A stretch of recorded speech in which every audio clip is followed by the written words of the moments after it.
สวัสดีครัสวัสดีครับสวัสดีครับบยินดีต้อนรับเข้าสู่พวกเรา Channel Fanboy จ้าเย่กับคลิปนี้นะจ๊ะรีแคปจ้าเบิร์นเอาท์ด่าซินโดม จ้า EP ด่าที่หจ้ากไม่ใช่รีแคปจะด่าก่อนจะไปอย่างจ้าอื่นขออะไรก่อนนะคุณลูกขอพูดก่อนได้ปะมาเลยอะไรอีอีก่ออีขออันนี้ก่อนเลยคือความในใจเออใช่ไหม ใช่ความในใจมากเลยโอ้โหช่วงพาร์ทแรกๆกูอุตส่าห์ชื่นชมว่าเอ้ยมึงกลับมาเป็นคนปกติแล้วมีอารมณ์ยิ้มแย้มแจ่มใสดีขึ้นรู้สึกดีขึ้น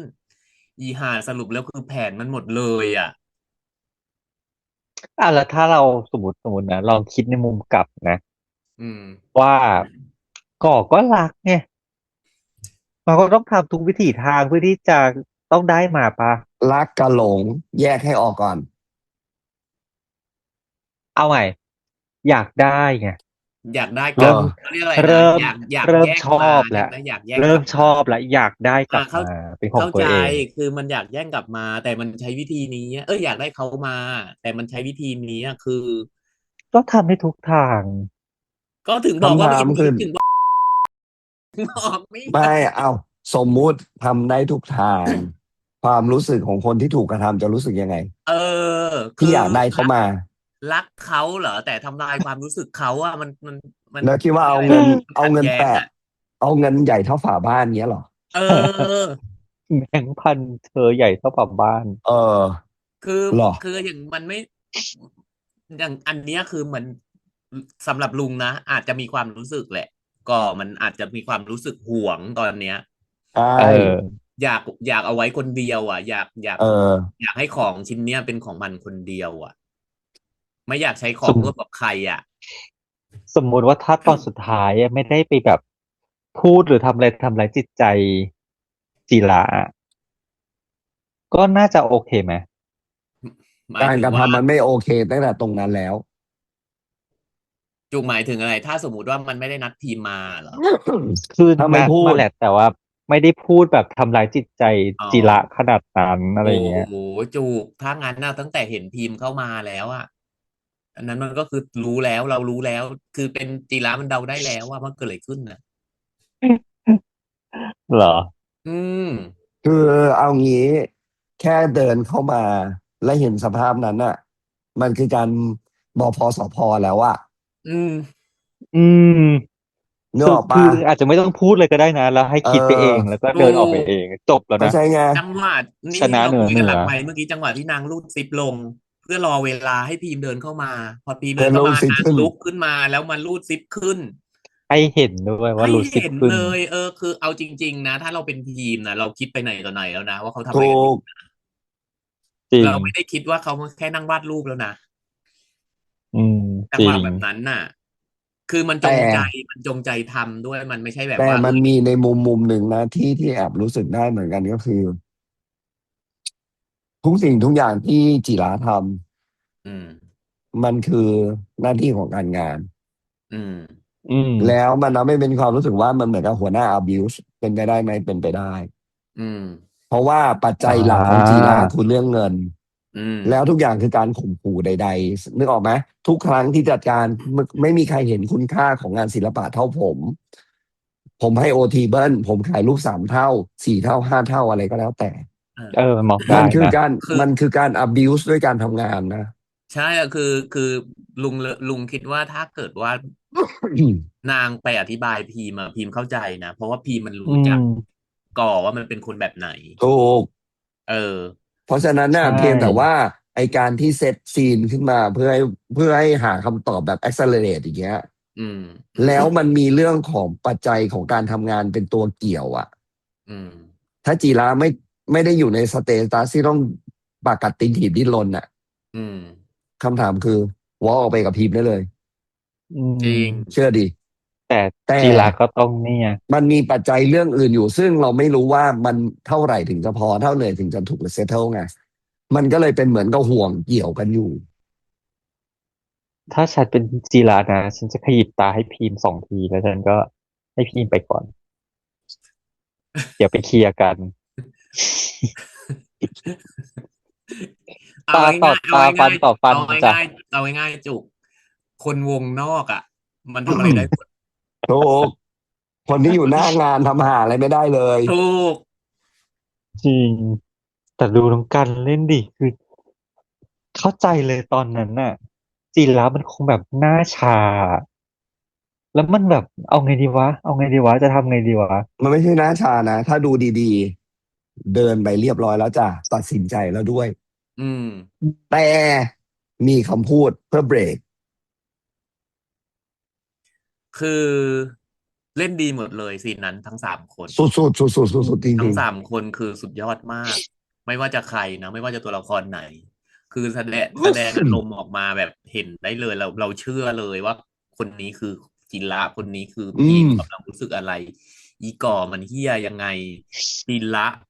แหลกขนาดไหนอะไรอย่างเงี้ย คือรู้หมดเลยอ่ะ จริง เอ คือ อ วันนี้ คือ ได้ส่งไม้ต่อจากอีค่ายโดย100%แล้ว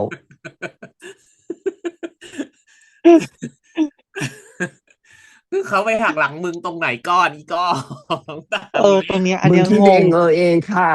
เออ งงว่าอะไร คิด คื เอ อง การหัก เอ หลั ง ง อ่ะ วะ คือการที่คุยรับหลัง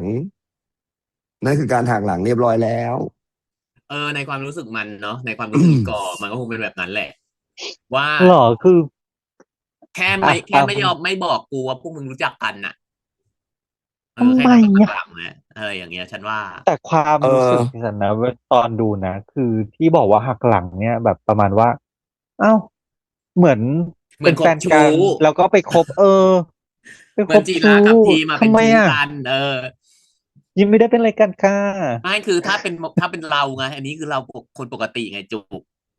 แต่เนี่ยอีกอมันไม่ใช่ไง วันนี้อีเปรตก่อมันไม่ปกติค่ะ อย่างนี้มันบอกอย่างที่มันไปด่าคนอื่นนะจริง ๆ มึงควรยืนในกระจก แล้วมึงก็ ข ด่า ออนุญาต โทษ เปลี่ยนชื่อกูก่อนค่ะ โทษนะหลังจะบอกเลยว่า ให้เกียรติชื่อที่ตั้งด้วยค่ะ ก็เนี่ยขออนุญาตเปลี่ยนชื่อกูก่อนค่ะ ทีมก่อ forever นะแต่ด่าก่อจำมาก เออ วันนี้ขอด่า มา ให้ ก่อ ทำหน่อยเถอะ forever อีห่า คือเอาจริง ๆ นะ ตอนแรกอะแอบเริ่มสงสารเขาเรียกอะไรนะแอบเริ่มสงสารทีมแล้วนะ ที่มันเริ่มอีจีระมันเริ่มไม่ใช่จีระอีกอบมันเริ่มดีขึ้นน่ะ อื ที่เรา ม เห็นมุมรอยการยิ้มการเล่นของนางอ่ะการมีลูกเขาเรียกอะไรการ เนี่ เป็น ย คนที่เล่นเพิ่มขึ้นน่ะ มันมีความมีชีวิตมากขึ้นไม่ใช่หุ่นยนต์ เออ ใช่ แล้วก็สงสารตรงที่แบบ เฮ้ยจิระมันก็เหมือนแบบไม่หรือเปล่าวะ อะไรอย่างเงี้ยมันไม่เต็มที่หรือเปล่าวะอะไรอย่างเงี้ย ด้วยแฟกต์หลังจากที่เราดูมา5 EP อืม จีราเทิร์นออนได้กับอีก่อ อืม แต่โรแมนซ์มีกับพีม มีกับทีม อ๋อ มัน คือ แยกกันโดยสิ้นเชิง อืม โรแมนซ์ปั๊ปปี้ห คือ วาน เอา ฉ่ ง่ายๆจุก ำพีมเอาไปหมด มันคือทาทายังอ่ะ คนหนึ่ง อะไรนะ คืออีกคนหนึ่งมันมีดีอย่างหนึ่งอีกคนหนึ่งมันมีดีอย่างหนึ่งสำหรับเราอ่ะ คือฝั่งหนึ่งรักหวานฉ่ำดอกไม้ฟุ้งฟิ้ง เอ อื อ ม อีกฝั่งหนึ่งนี่คือสปาร์ค ใช่ อินสปายทุกการงานทุกอย่างความฝันทุกอย่างได้อะไรอย่างเงี้ยคือขาดอีกคนนี้ไปกูก็อยู่ไม่ได้ขาดอีกคนนี้ไปกูก็อยู่ลำบากอะไรอย่างเงี้ย ใช่ มันอยากเก็บเธอไว้ทั้ง 2 คนจริง ๆ เลยอ่ะสำหรับ ถูก กีฬา แต่สุดท้ายแล้วไม่เอาแล้วนะก่ออ่ะใช่ปะ ทำไม จีราดูไม่เอาแล้วนะ คือแบบ คือเพราะว่าตอนเนี้ อย ยู่ ถ้า เพราะ ดู ว่า ด้วย การทำงานอย่างเดียว ภวังค์ที่อยู่อ่ะ มันอยู่กับความรู้สึกกดดัน อืม แล้วอึดอัด อืม เพราะว่าสุดท้ายแล้วมึงเอาหน้าที่การงานมาเป็นตัวบล็อก อืม เชื่อเถอะว่าถ้าจีราพร้อมบายบาย อืม ถ้า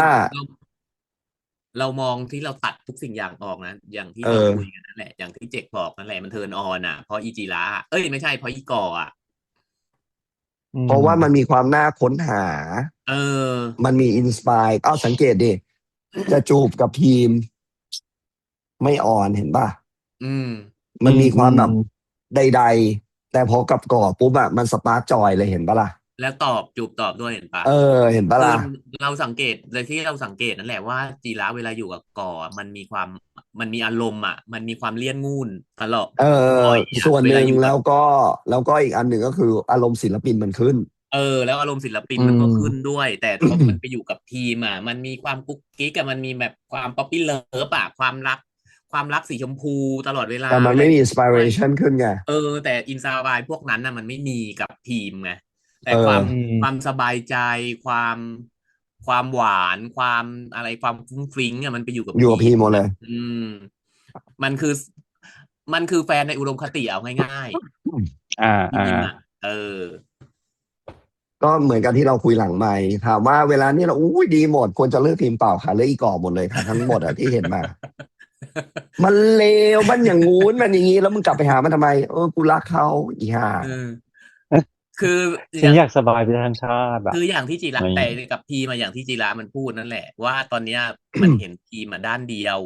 เออก็คืออืมเขียวปีเลยฝั่งที่จีเอระเห็นน่ะอ เออแต่เราก็ไม่รู้ว่าพีมันมีฝั่งที่เป็นสีแดงบ้างไหมเราเห็นแล้วอย่างหนึ่งเห็นปะที่มันไปเอาผู้หญิงมานอนด้วยหลังจากวันนั้น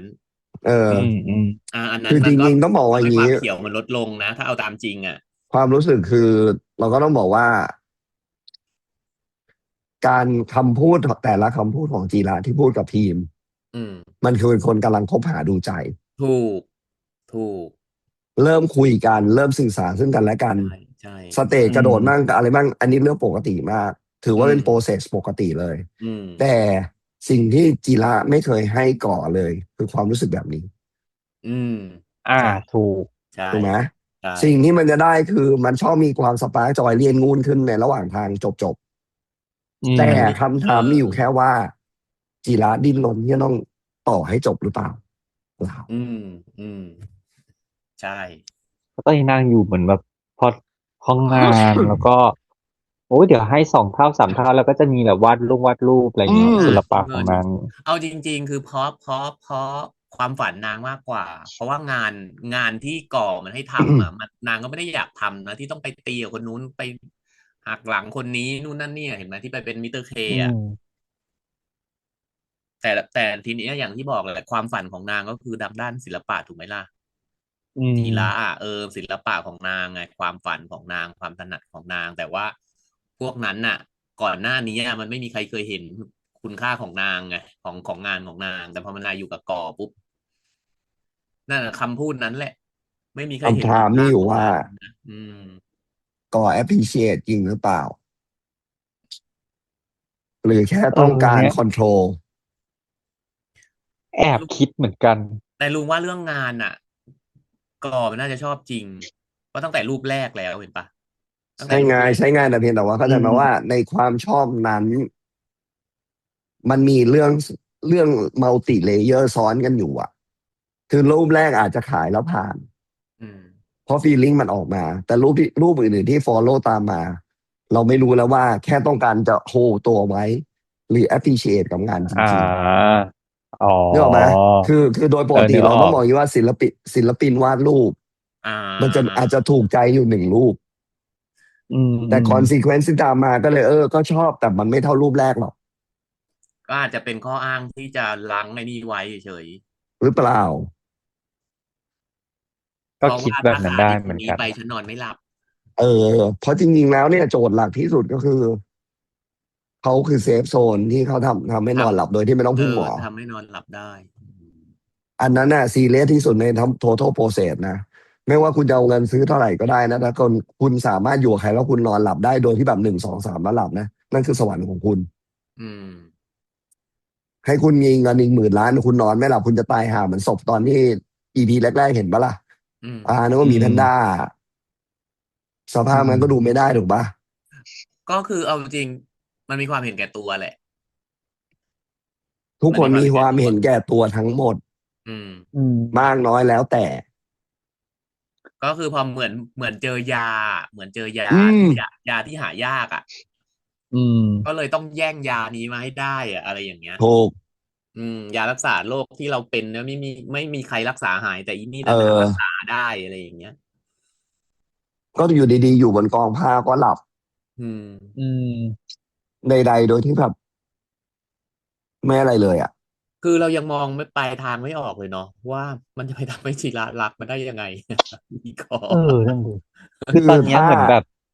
หลอกเอาดอกไม้ให้แล้วก็เปิดโปงโอ้โหจริงคืออะไรมันเหมือนอย่างเงี้ยตบหัวแล้วรูปหลังอะเอาจริงอืมๆคือทำให้แบบว่าทำให้เราให้จีรารู้สึกสบายใจรู้สึกว่าอุ้ยเขาดีขึ้นเขาเปลี่ยนแปลงคนนู้นเขานี่เขานั่นเขานี่อะไรเงี้ยสุดท้ายแล้วก็ขยี้เหมือนเดิมเออสุดท้ายแล้วก็เอานิ้วบี้จนเราแหลกเหลวเลยอือ่ะมแต่วันนี้ชอบอันนี้เหมือนกันเนาะที่เขาใช้ดอกทิวลิปอะพอเขาใช้ดอกทิวลิปแล้วก็พูดถึงทิวลิปมาเนี่ยเนาะอืมเสร็จแล้วก็เปรียบเทียบกันว่าเอ้ยการทำพวกอย่างเงี้ยสร้างสถานการณ์มันเหมือนกับตีฟูให้มันเป็นฟองสบู่เนาะแล้วก็สุดท้ายแบบฟองสบู่แตกโป๊ะแล้วจบที่จีระเอาทิวลิปมาเฟี้ยงเอาไปเลเอยอคือเมันคือออมันคือสิ่งที่นางเปรียบเขาเรียกอะไรวะนางส่งสัญญาณให้ชีระนะลุงว่าเนี่ยคือถ้าคุณยังที่นางพูอ๋อดประโยคนั้นนะประโยคนั้นเออ อ่ะเล่นตัวอะไรของมันนะสักอย่างอ่ะ เออเออเหมือนแบบปั่นราคาค่าตัวอะไรอย่างเอนี้อเออ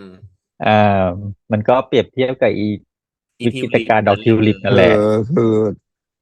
ถ้าเราเป็นจิระฟังคำพูดนี้อืมกูจะไม่เข้าใจเลยอืมถูกอืมข้อหนึ่งคือศิลปินไม่มีโลจิกของการคิดธุรกิจ ถูกเขาไม่มาดังการเงินที่เพราะฉะนั้นหนังกูจะไม่บอกนะ ฟิลเตอร์หลายๆชั้นออกมาว่ามึงจะแปลอะไรมึงอย่าเล่นตัวนักเลยหรืออะไรใช่อย่างเงี้ยคำตอบใช่คือหนึ่งมึงจีบกูเหรอเออ ถูกไหมกูยังไม่จริงรู้เลยมึงจีบกูถูกป่ะแต่จริงฝั่งนู้นรู้แน่ๆว่าจีบอืแล้วกูมก็ชอบฝั่งนู้นด้วยอืมเออแต่ฝั่งเนี้ยมึงจะอะไรมึงบอกกูยังไม่อะไรสักอือย่างหนึ่งมเลยแล้วมึงอย่ามาบอกมันอย่ามาปั่นราคาอย่างนู้นอย่างนี้มึงคิดเองเองว่ะถูกปะล่ะ เออจถูกริงแต่เลิศชอบคือชอบเราชอบเราชอบซีรีส์เรื่องนี้อยู่แล้วอืมเราชออืบองค์ประกอมบเราชอบภาพวันนี้มากการที่มีดอกไม้เป็นโบเก้อยู่ข้างหน้าอืแล้วเสร็จแล้วมีฉามกอยู่ข้างหลังซึ่งมันสวยมากใช่สวยมากสเอกอร์อก็เขาคือต้องชมสกตรงนี้ดิอร์ก็คือสกอร์แบบสกอร์เล้าอารมณ์คนดูเอามากงี้นะตรงสกอร์ฟังแล้วเสียวทุกอีพีเลยคือเสียวนี่ว่า ไม่ใช่เสียวแบบนั้นนะเสียวอ่ะเข้าใจไหมเสียวเอออ่ะ คืออย่างที่เจจิบอกตั้งแต่ตอนรีแอคอะว่าพอซีนมันมาอยู่ที่กอกับจิระปุ๊บอะสเอมองเราก็อไปมีพีมอยู่ในนั้นน่ะแต่พอเราก็จะภาพเรากังวลไปอยู่กับพีอ่ะมกับจิระปุ๊บในหัวก็มีก่ออยู่ในหัวเราอะคือแล้วพอมันมีสกอร์เพิ่มเข้ามามันยิ่งเล้าอ่ะมันยิ่งโอ้เล้าความรู้สึกเราอ่ะจริงๆนะเออฉากที่ในห้องอ่ะที่ตอนพีมมาอืมเจกก็ไม่ได้กล่าวว่ามาตอนนั้นนะเจกกล่าวว่าตอนกำลังดูดปากอยู่แล้วเสร็จแล้วเข้ามาอ่าเลยนั่นด้วยเปิดเข้ามาเห็ซ้ำไปนเลย จะเห็นเอเลยตอนดูดอปากใช่ใช่ค่ะคือไม่คิดหรอกอีจังหวะที่รูดซิปลงเรายังไม่คิดเลยว่ามันตั้เงใจจะออทำอะไรอ่ะแต่พอมันเห็นซีนที่มันเฉลยแล้วอ๋อกูอยากจะยืนขึ้นมาแล้วกูก็รูดซิปโชว์ให้พีมันเห็นเนี้ยแบบโอ้โหมึงโคตรเฮี้ยเลยอ่ะคือแบบไม่รู้จะสรรหาคำไหนมันด่าอะเอาจริงขอไม่ได้เยอะพอแล้วเกรงใจๆขายชื่อที่ก่อใช้อ่อยู่นจะ อ่าถ้าอย่างนั้นมันจะมีอีกซีนหนึ่งที่พูดกันตอนรีแอคว่าชอบมากตรงที่มันเป็นซีนเท่ของทราฟฟิกของตัวละครอืมอืมจำได้ไหมที่น่าจะจีรักกับกอบมั้งไม่แน่ใจหรือเป็นพีมสักอย่างน่าจะเป็นหรือจะเป็นพีมแหละที่จีระยืนหันหลังให้กล้องแล้วกล้องฉายอยู่อย่างนี้แล้วให้พีมมาเดินตัดระหว่างกล้องกับจีระปุ๊บแล้วจีระเขาหันพอดีเลยเดินตัดผ่านปุ๊บหันหลังกลับมาหากล้องพอหน้าดีลิฟต์ไงใช่ไหมนั่นซีนหน้านี่ปะลิฟต์อ่ะไม่ใช่ไม่แน่ใจไม่ใช่ในห้องในห้องห้องไหนวะเท่อะชอบอะห้องไหนคือเขาห้องห้องกีให้ฬาเหรอ ห้องก่อห้องใครนะจะไม่ได้ห้องก่อที่เขามาเจอกัน3 คนเหรอไม่2 คน2 คนก็ตอนที่นี่ไงตอนที่จิระมาไอยตอนที่พีมมารอบแรกไงมาเซ็นเอกสารมาเซ็นเอกสารแล้วก่อนออกอ่ะ นางเจอกับจิระใช่ไหมไม่แต่ฉันใช่เจอกับจำได้ว่าเป็นเฮียกอสิจิระคือเป็นที่นางเจอกับจิระในลิฟต์ไงนางลงลิเอฟต์ไปอแล้วถูกไหมที่จะถึงซีนไหนเป็นอย่างเงี้ยกล้องอย่างเงี้ยแล้วก็จิระยืนหันหลังอยู่อย่างเงี้ยแล้วกล้องอะกับจิระระยะมันนิดเดียวนะแต่เลือกให้ให้พีมหรือก่อสักอย่างอะเดินตัดตรงกลางฟึกอย่างเงี้ยแล้วจิระหันมาพอดีเนี่ยฉันจำไม่ได้ต้องลองกลับไปดูยากเลยฉันนึกไม่ออกเลยทิ้งที่คุณอธิบาย อันนั้นน่ะเท่มากชอบอะชอบกราฟิกของอันนี้มากมันดูเท่ดีไอซีนนี้เปล่าที่ไปทำงานแล้วเป็นมิสเตอร์เคใส่สูทสีขาวอะตรงรถหรอปะจำไม่ได้อ่ะ เนี่ยขนาดมันบอกว่ามันชอบแต่มันยังจำไม่ได้เลยชอบอะงงปะล่ะชอบแต่ฉากนั้นแล้วแบบจำซีนภาพตรงนั้นอะว่าแบบเดินตัดปุ๊บอย่างนี้เฉเออยๆเนี่ยเออเออเอออันนั้นชอบแล้วก็ดีชอบอีกเหมือนกันก็คือเอมหมี่ค่ะชอบมากชมคนเพื่อนเขียนบทที่รู้ใจชอบคนเขียนชมคนบทใช่เขียนบทใช่อืมอืจริงมไดอะล็อกคือธรรมชาติเพื่อนกระเทยที่สุดในไดอะสามโลกแล้ถูวกไดอะล็อกเพื่อนจริงไดอะล็อกเพื่อนมากอะไดอะล็อกเหมือนชีวิตจริงมากจริงคือแล้วทุกเป็นเพื่อนที่แบบเพื่อนรู้ทันรักกันจริงเพื่อนนะเป็นเพื่อนที่รู้ทันเพื่อนตัวเองนะว่าเนี่ยจริงๆแล้วอะมึงอะชอบคนเหี้ย มึงไม่ได้ชอบแล้วก็พูดอยู่แล้วนะมึงไม่ได้ชอบพีมหรอกมึงอะชอบคนเฮี้ยแบบไอ้ก่อเห็นปะคืออืนางเป็นมคนรู้ไงรู้เนเจอร์เพื่อนตัวเอง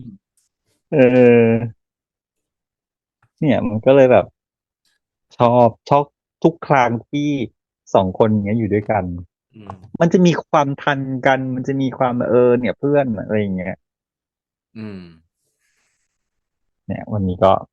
แล้วแฮปปี้นักแสดงเล่นดีหมดเลยไม่ว่าจะซีนไม่ไหนมีใครจริงไม่ดีเลจริงยมันไม่มีใครจมเลยอ่ะแล้วขณะเข้าซีนกัน3 คนก็ไม่มีใครจมเลยป่ะซีนสุดท้ายอ่ะในพาร์ทสุดท้ายอะเอางี้นะอืขนาดมซีนเล็กๆตอนไปประชุมเอาทุนอะอืมไม่มีใครแต่หรอกจมเลยนะตอนพูดอะไรอย่างเงี้ยนะไดอะล็อกเพราะนะแม้ทั้งไอชื่ออะไรนะชื่อลืมชื่อไปละชื่ออีกคนหนึ่งอะที่ไทม์เป็นบอสเขาอะเออใช่ไหมไทม์ปะไทม์เออเออแล้วเล่นวิดีมาธีเล่นสีกหน้าเออคเหวนนั้นน่ะออะเหวอตั้งแต่ตอนที่บอกเป็นตัวแทนบริษัทที่มาบล็อกแล้วอะเออ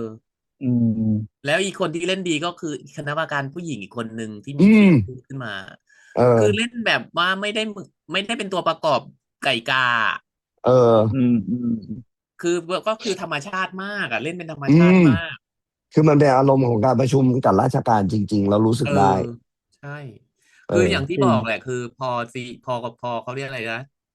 ซีรีส์มันเคารพคนดูอะเนาะมันไม่ได้แบบว่าเอาใครก็ได้ไปหยิบใครก็ได้มาเล่นตัวละครเนี้ยเพราะว่าพูดแค่3-4 ประโยคเองอะไรอย่างเงี้ย เนาะมันเลยทำให้แบบว่าเนี่ยแหละมันคือคือเชื่อไหมว่ามันคื